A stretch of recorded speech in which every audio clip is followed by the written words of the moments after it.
From the Watson Institute at Brown University, this is Trending Globally. I'm Sarah Baldwin.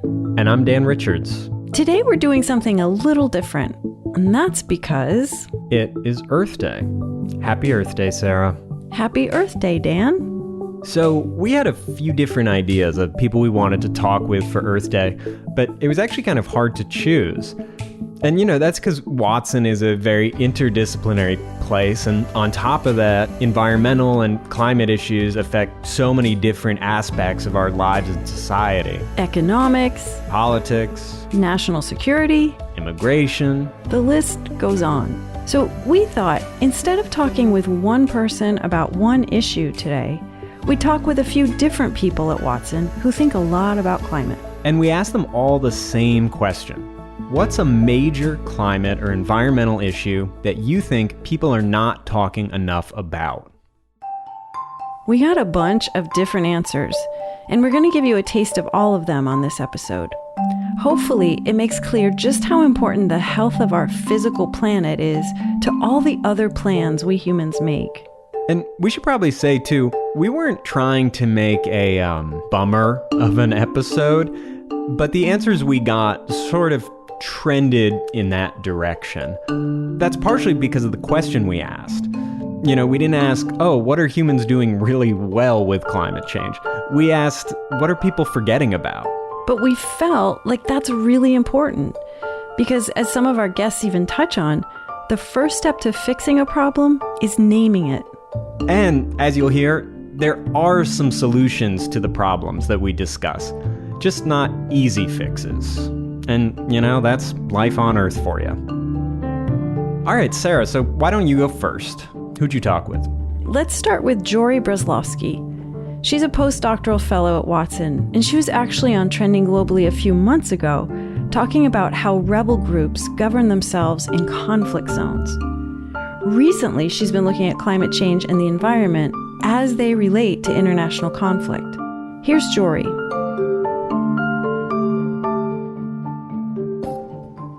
I think that one thing that people are not talking that much about is the fact that environmental vulnerabilities can really be weaponized by groups or individuals to achieve political goals. I like to refer to this idea of weaponizing the environment as environmental terrorism.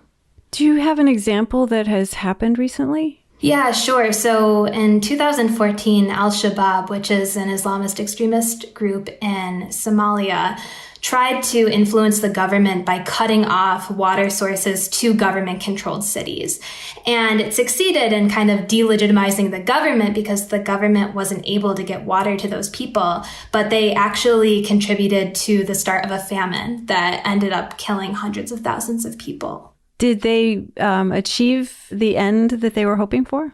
A lot of analysts say that they kind of got more than they were bargaining for. Like, they actually made the situation far worse. What is especially destructive about Al-Shabaab's actions in this case? So if we think about what Al-Shabaab did, and then also this idea of environmental terrorism more broadly, one really big concern is the scope of people that it can impact. So if we think of more conventional forms of violence, like attacking a bus or a building, while devastating, this is a pretty specific target, versus if we're cutting off water sources to entire cities or poisoning water sources and cutting off people's ability to fish in them or things like that, you're affecting a much larger population.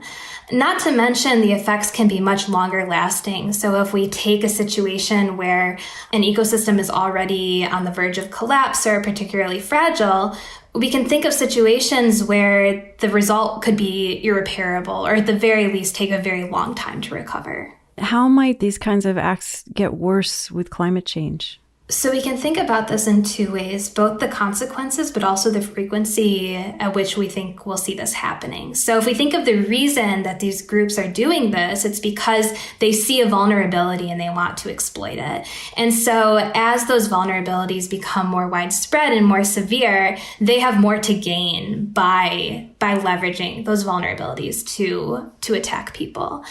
If we think of the types of actions these groups are taking, like destroying forests or poisoning water sources, that's going to go into this feedback loop of making climate change even worse. So, Jori, these acts aren't going to be just worse, but they're going to be more frequent? Probably. I mean, if we think of the reason why terrorists are doing this, that they're exploiting these vulnerabilities, as more areas become vulnerable, we can expect that terrorists will capitalize on that vulnerability. And there was actually a recent study done that analyzed the frequency of terrorist attacks on water sources. And over the past 5 decades, there was a 268% increase. So I know that this has transnational implications, but, how can individual countries better defend against environmental terrorism? So the biggest thing, in my opinion, is building an infrastructure that allows countries to rapidly respond to these types of attacks. So about a month ago, there was an oil spill in the Mediterranean that some government officials in Israel attributed to Iran being a terrorist attack. Since that accusation, things have become a lot more blurry, and there's thoughts that it wasn't actually a terrorist attack. But the bottom line is that Israel did not have the capacity to respond quickly to that oil spill. So the first responders were NGOs and volunteers cleaning up the beach. It wasn't the government. The environmental ministry didn't respond until days after this happened. Like climate change more broadly, this requires international cooperation. And so let's say we have a river that flows from one country to another, and a terrorist group either dams that river or poisons that river. That affects the country that river flows into. And so that requires cooperation between those two countries. And we've seen the beginnings of some international cooperation on this. So there have been 2 treaties that have come into being that say that the weaponization of water is an international crime. And so we see countries beginning to recognize this as an issue and trying to do something about it. But again, any action that they take is only as strong as our international institutions are. Wow. Well, at least our listeners were warned. This is not going to be a happy, fun time next 25 minutes. But really, though, that is an interesting idea that I had never thought about. And it's like a really good, visceral, scary example of why environmental issues need global cooperation. Totally agree. And that actually segues pretty well to the next person I talked with. Jeff Colgan. He's a political scientist and director of the Climatesolutions Lab at Watson. Solutions. I'm listening. Well, I asked Jeff the same question. What's a major issue that's not getting enough attention? Here's what he said. One thing that I think not enough people are focused on is what a climate focus for U.S. foreign policy means for the rest of U.S. foreign policy. It's not as though we can just add climate change as a top-level super priority and then expect nothing else to change about U.S. foreign policy. So that's something I think we should be chewing on. Interesting. But what does that mean exactly? So it means that when you think about foreign policy and geopolitics and quote-unquote grand strategy, countries only have so much leverage to get what they want in a negotiation. And if climate is going to be a major priority in the US and globally, which it better be, we can't use up all our levers and carrots and sticks on non-climate things. All right, I think I get it, but I'm still a little confused. I assume, did he have an example? He did. And in it, we also get into some proposed solutions for these problems. Solutions, that's what I like to hear. So here's the rest of our conversation.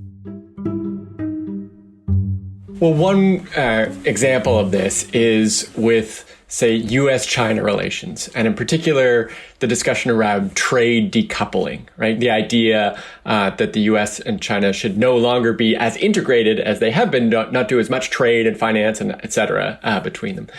And a lot of that debate around whether we should decouple or not has been framed in terms of kind of the security benefits of decoupling, right? So protecting 5G infrastructure or whatever, versus the economic costs of actually doing so, because it would be really costly. And my point about this is to say, well, listen, if we want to address climate change, if we're serious about that as a top level issue, then we really need to have a set of countries that are serious about climate change, they have strong pro-climate policies.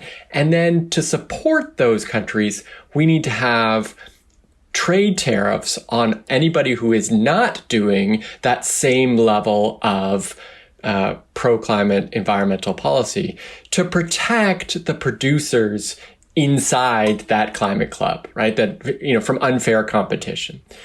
We don't want China outside of that climate club because they are the number one emitter in the whole world. They're 25% of global emissions right now. And what we can't do then is to say, well, we're going to restrict access to the markets in the US and Europe if we've already done it with trade decoupling for non-climate reasons.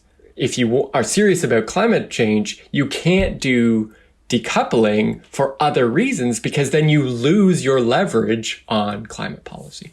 How can, or is it possible to incentivize China to join the club, as it were? Yeah. So what we want to do as the US and Europe is to put to China as nicely as possible to a choice of saying, listen, you can be in the club with us, and therefore we will have some expectations of kind of a minimum threshold of pro-climate policy. You need to have a carbon tax, you need to do something, you need to have the kind of regulations that will help bring down your emissions. Or you can not do that, your sovereign choice, but then you're outside of the club and your access to trade and finance from US and Europe is now much reduced, if not eliminated. Are you optimistic that that sort of mindset can creep into the people who are helping to make this administration's foreign policy? I am, actually, and that's a bold claim to have because unfortunately there is a lot of hostility, obviously, between the US and China right now. And so this is a low moment in the relationship, and that's difficult. But I think that this is the kind of thing that all three of the major economies in the world, meaning China, the US, and Europe, are interested in making happen. Are there other countries that are talking about climate in a more holistic way in their foreign policy? Canada has moved very strongly in the last couple of years, the last year really, to put an escalating carbon tax that is moving really high. So they're kind of getting their house in order. Canada has, unfortunately, a long record of broken promises on climate change. But I think that that's one of the other places, with Europe being out in front, of places where you're starting to see, okay, climate change is being built into a whole of government kind of approach. That actually reminded me a lot of one of the conversations I had with Mark Blyth. I always want to hear what Mark has to say. Take it away. Yeah, so for our listeners, Mark is a political economist, and he's director of the Rhodes Center for International Economics and Finance at Watson. And here is the problem he illuminated for me. We're actually not doing anything. And that's the thing that strangely we're not talking about. Okay, it's not as bad as it sounds. Or, well, maybe it is, but I'll let him explain. Basically, the entire future of the planet depends on what happens in an arc from the Indian subcontinent all the way up through North Korea. That's basically it. Specifically, he's talking about India and China, which are on track to dwarf most other countries in terms of carbon emissions in the coming decades. And those countries are poor countries, and those countries want to have the stuff that we have, things like electricity, things like air conditioning as the planet heats up. Now, yes, the price of renewables have been falling. Yes, India is making huge strides in installing solar. But in comparison to the bang for the buck that you get, we still have this fundamental problem that fossil fuels are incredibly energy dense. And renewables just so far cannot basically pick up all the slack that we need. So if people in India and China and other developing countries want air conditioning and cars and electricity, which I think we can all agree is fair, how do we get them to do it in a more sustainable way, even if that also is a more expensive way? Well, Mark Blyth does not beat around the bush. What you really need to do is transform the infrastructure of those economies so that they too can make that transition, which requires an enormous amount of subsidy, if not outright bribery, to make that happen. And as Mark explained, this is the ball game. Either we transfer massive amounts of resources to them to enable them to make that transition much faster than they otherwise would, or it's not going to happen. And we're not going to do that. Ergo, we're not doing anything and we're not talking about it. So I asked Mark, is there any hope that if stuff keeps getting bad enough, at some point we might start doing something? In this case, something being reaching out to the places that are really going to drive this in the next half century. Or is it more like we're not doing anything, we're not talking about anything, and end of story? No, I mean, the first stage of like a terminal illness is denial. And then after denial comes, I think it's anger or grief. Then it's like acceptance, right? So I'm sure we'll go through all the stages. Wow, that is grim. Well, you did come to a Scotsman. You want an upside story, I'll give you an upside story. Let's suppose that Biden's infrastructure bill passes. Let's suppose that it's the beginning of sustained green investment, decarbonisation, smart electricity grid, transformation of transport. Well, I'm great, right? So the United States is on a long-term decline in carbon emissions over 20 years. Europe then does the same thing without managing to screw it up, and that's fabulous, right? As we learn how to do this, as we install more renewables, as we get better at technology we really need, like carbon capture and storage, because literally there isn't enough biomass to soak up the carbon that is there already, then we share those technologies. You just give them away. You make it happen, because otherwise it's pointless. I think that tempered optimism is as good a place to leave it as any on Earth Day. Tempered optimism is a great name for a band. Yeah, I like that. We should start that. Absolutely. All right. Till soon. Thanks, Mark. Wow. Tempered optimism indeed. Yeah. I mean, yeah, there's just a lot of people outside the U.S. who want electricity and air conditioning and cars, and CO2 just does not respect political borders. So we need to invest in a transition to renewables wherever it's most needed, whether it's in our country or not. I think that's exactly what Mark's saying. Okay. Do we have something a little more positive to end on? No. For me, it's deep sea mining. That's Patsy Lewis. She's a faculty fellow at Watson and director of the Center for Latin American and Caribbean Studies. And she's not a marine biologist or engineer, but she is an expert in the politics and economics of small island countries. And as she sees it, we're on the cusp of taking huge risks that no one fully understands. And we're doing it in the backyard of smaller, poorer countries that are going to foot the bill for any of the mistakes people make.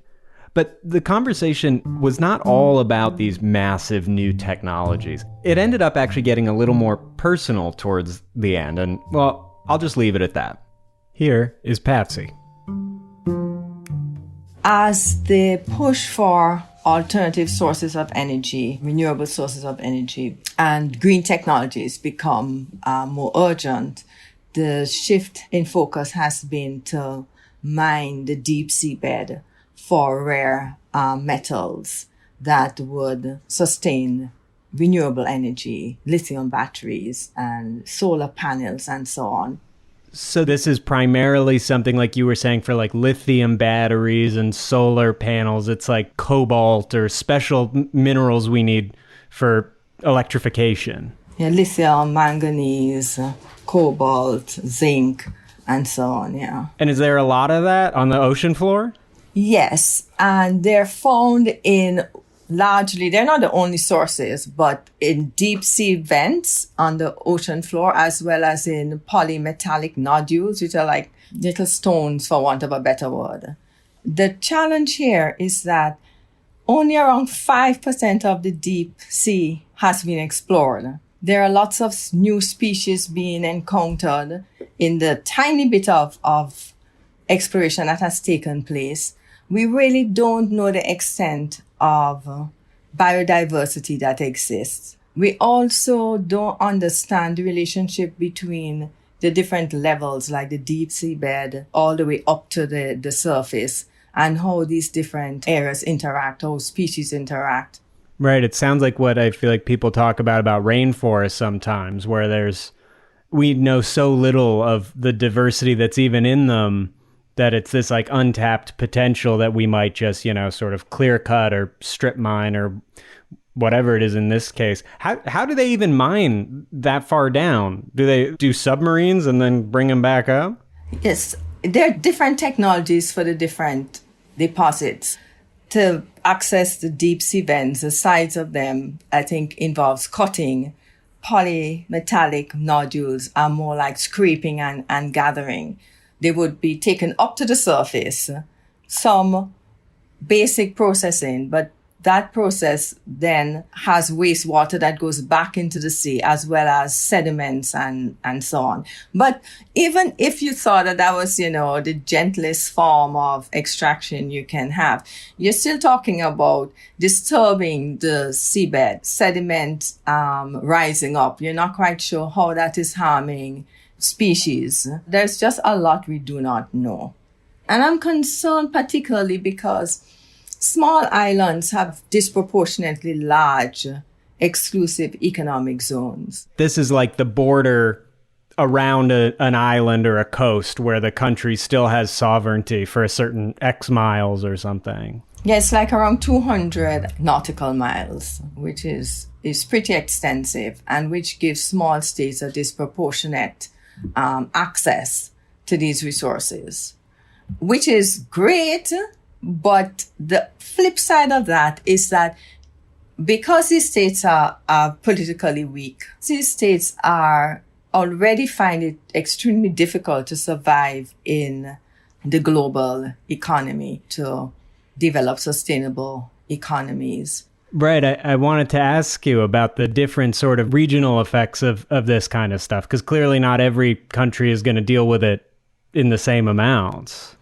No, and what has been happening is that small states have given licenses to companies from Canada, China, other places to start to explore their deep seabed. I mean, and the pressure, a lot of them, especially the ones in the Caribbean, are some of the most highly indebted in the world. The lure of finding a new source of income is obviously great. So my concern is that our immediate concerns about viability, surviving economically, is going to overcome any kind of disquiet we might have about how that can affect us. So like that they'll make short-term deals and concessions to get some money and infusion, quickly, but in a way that long-term might leave them sort of behind in a way that they've been left behind other times. Exactly. Over 30 companies have been given permission by the International Seabed Authority to explore, not to mine, but to explore, what minerals are there. But companies are not exploring out of interest, academic interest. Their interest is ultimately to exploit these minerals. What can we do if we're not going to say, okay, no more mining, no more batteries? What do we do to make sure this is done in a way that doesn't cause, 1,000 headaches we can't even imagine? I mean, headaches is a small word. 1,000, tragedies we can't imagine down the road. That's an important question. And the question is not really one about mining. It's really about the sustainability of our lifestyles. I mean, it's one thing to think about renewable energy. It's another thing to think that we need to have cell phones always doing more and more and more and more amazing things. We are too invested, I think, in certain kinds of technologies, in equating access to new models and of cars and phones and whatever as being important to well-being and success. As a species, we have to start to really think about how we could live differently. I think ultimately those are the kinds of conversations we need to have. that I feel like is as good a spot to end, with this thought of what are conversations we need to be having that we're not, as we think about Earth and the environment and climate. So thank you so much for talking with us, Patsy. Thank you, Dan. It was my pleasure. So you kind of got two answers from Patsy in the end. Yeah. I mean, really, I think it went somewhere where neither of us were expecting, but I felt like it was a really good reminder. You know, like, we need to think really big and think really globally, but we also probably just need to change ourselves, how we think about our futures and things like comfort and affluence. Yeah, and that actually reminds me of something Jeff said after we finished the interview. And maybe we should leave our listeners with this.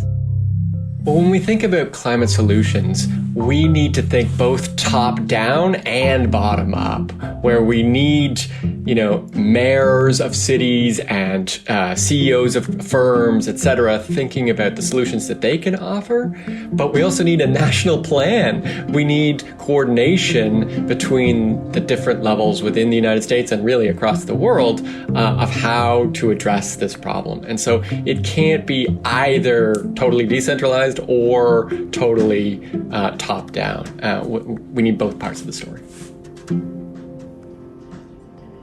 That's it for this episode. Happy Earth Day, everybody. Thanks. This episode was produced by me, Dan Richards, and Alina Coleman. Our theme music's by Henry Bloomfield. Additional music by the Blue Dot Sessions.